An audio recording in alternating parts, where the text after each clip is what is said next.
Assalamualaikum warahmatullahi wabarakatuh. Salam bahagia dan salam guru penggerak.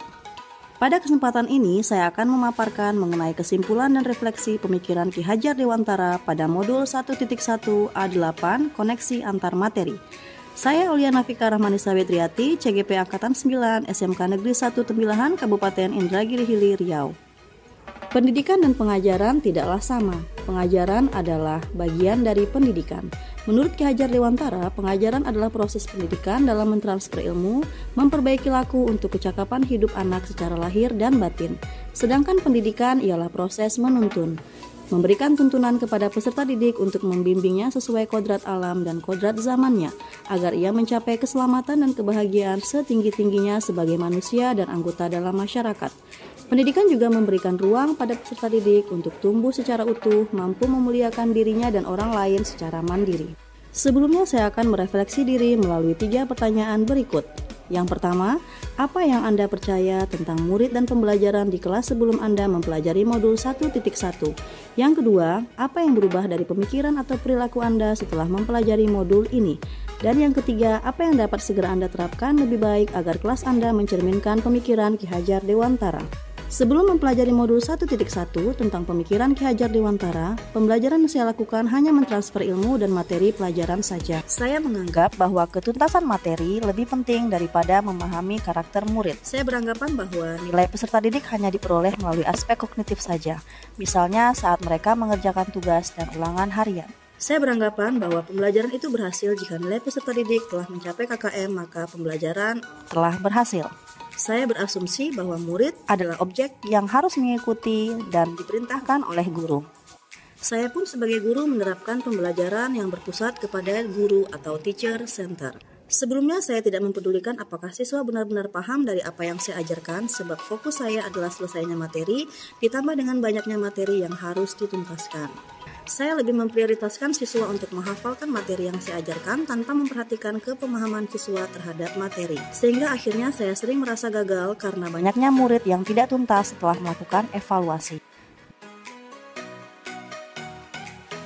Namun, setelah mempelajari modul 1.1 tentang pemikiran Ki Hajar Dewantara, saya menyadari bahwa apa yang saya pikirkan selama ini tidaklah tepat. Seharusnya saya melakukan proses pembelajaran secara menyeluruh dan meliputi beberapa aspek. Aspek pembelajaran yang ternyata bukan kognitif saja, namun meliputi afektif, psikomotor, spiritual, sosial, dan budaya.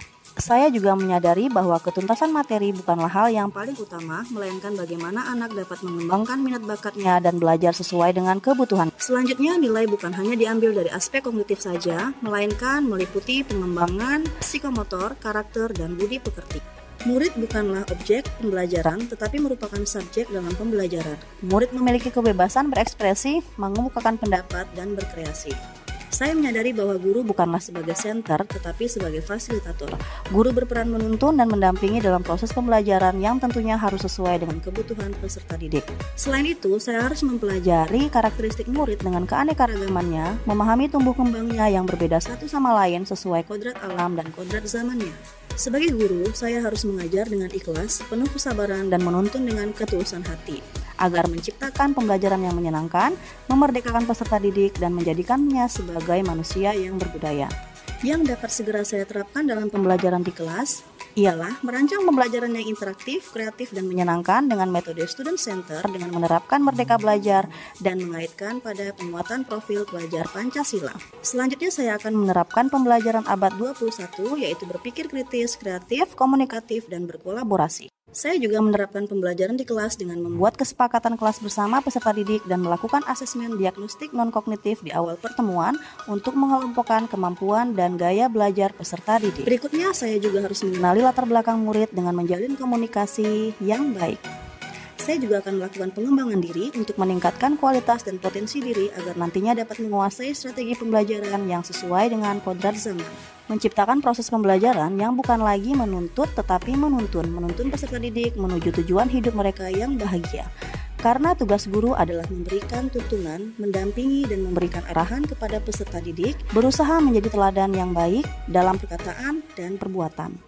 Demikian pemaparan saya, semoga menjadi inspirasi bagi Bapak Ibu semua. Salam guru penggerak.